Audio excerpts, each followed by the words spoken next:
Toilet training हर बच्चे में बहुत ज़्यादा ज़रूरी है, क्योंकि बच्चे को इंडिपेंडेंस और सेल्फ कॉन्फिडेंस तभी आता है जब वो अपने काम खुद कर सकता है। जैसे हर अडल्ट अपना काम करके कॉन्फिडेंट फील करता है, किसी के ऊपर डिपेंडेंसी नहीं।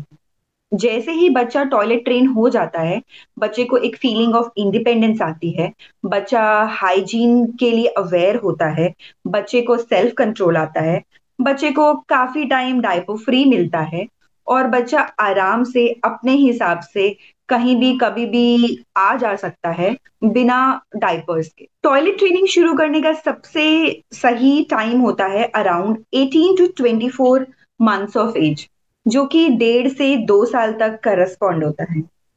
आप अपने बच्चे को तब से टॉयलेट ट्रेनिंग स्टार्ट कर सकते हैं। पॉटी ट्रेनिंग के दौरान आप अपने बच्चे को हमेशा 2 से 3 घंटे के अंतराल पर पॉटी या यूरिन पास करने के लिए रिमाइंडर देना चाहिए। जैसे ही बच्चा खाना खा ले, उसके 30 मिनट के बाद आपके बच्चे को रिमाइंडर की ज़रूरत पड़ती है, या तो पेशाब करने के लिए या तो पॉटी जाने के लिए। तीसरा, अगर आपका बच्चा 1 से 1.5 घंटे, 2 घंटे अगर खेल-कूद रहा है, उसमें भी बच्चा भूल जाता है या फिर पेशाब होल्ड करने लगता है, तो आपको उस टाइम भी बच्चे को रिमाइंडर देना है।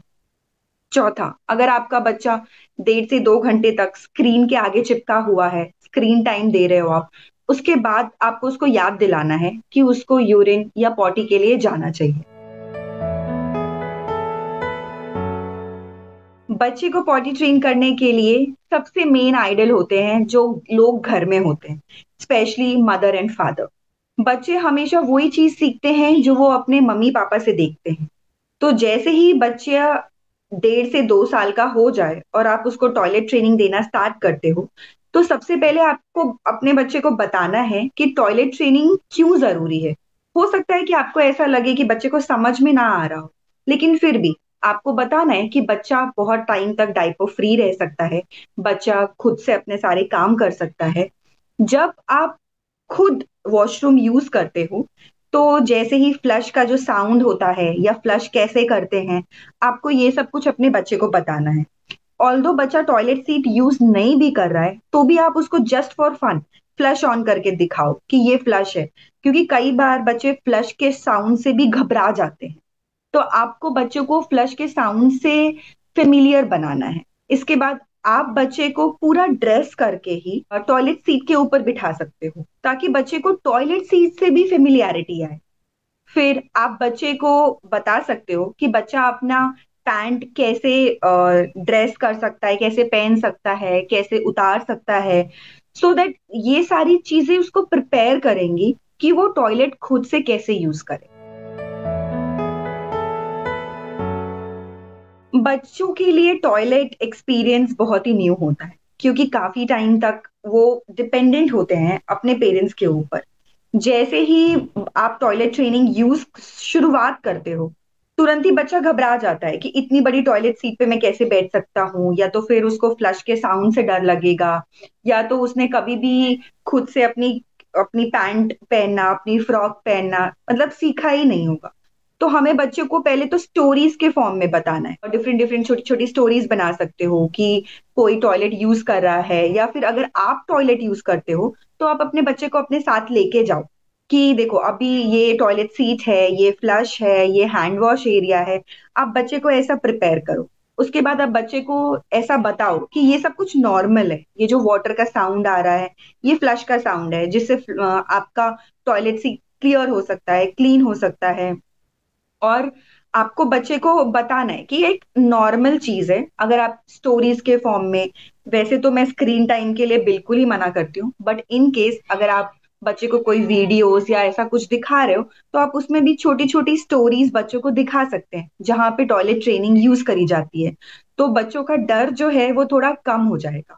और बच्चे को टॉयलेट ट्रेन करने के लिए कभी भी फ़ोर्स नहीं करना है, कुछ भी हो जाए।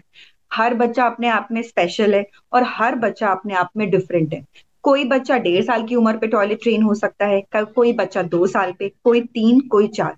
तो हमें बच्चे को प्रॉपर टाइम देना है उसकी ट्रेनिंग तक। किसी के भी घर में अडल्ट साइज टॉयलेट्स ही होते हैं, लेकिन अब हमको बच्चे को भी टॉयलेट ट्रेन करना है।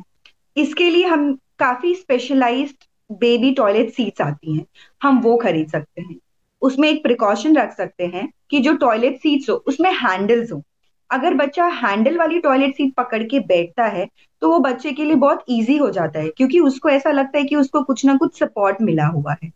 तो आप ये कर सकते हो। दूसरा, बच्चा खुद से टॉयलेट सीट के ऊपर नहीं बैठ सकता है, तो आप स्टेप स्टूल यूज कर सकते हो जो कि एकदम स्टर्डी हो, जो कि हिलता डुलता नहीं हो, ताकि बच्चा उस पर स्टेप कर सके, उसके ऊपर चढ़ सके और फिर टॉयलेट सीट पे बैठ सके। ये कुछ प्रिकॉशंस हैं जो आपको लेने चाहिए। और इसके बाद भी अगर बच्चा सेफ महसूस नहीं करता है, तो आप बच्चे के साथ टॉयलेट के अंदर ही खड़े रहो, उसको फटा जल्दी जल्दी मत छोड़ दो टॉयलेट के अंदर अकेला, क्योंकि टॉयलेट का स्पेस काफी छोटा होता है और बच्चा अकेले वहां डर सकता है। तो आप बच्चे से बातें कर सकते हो, बच्चे, अगर आप टॉयलेट के बाहर भी हो तो भी आप उसको किसी टॉक में इंगेज करके रख सकते हो, कि बच्चे को ऐसा लगे कि उसके पेरेंट्स या फिर कोई भी जो केयर टेकर है वो वहां पे है। तो ये सारी चीजें बच्चों का डर जरूर कम करेगा।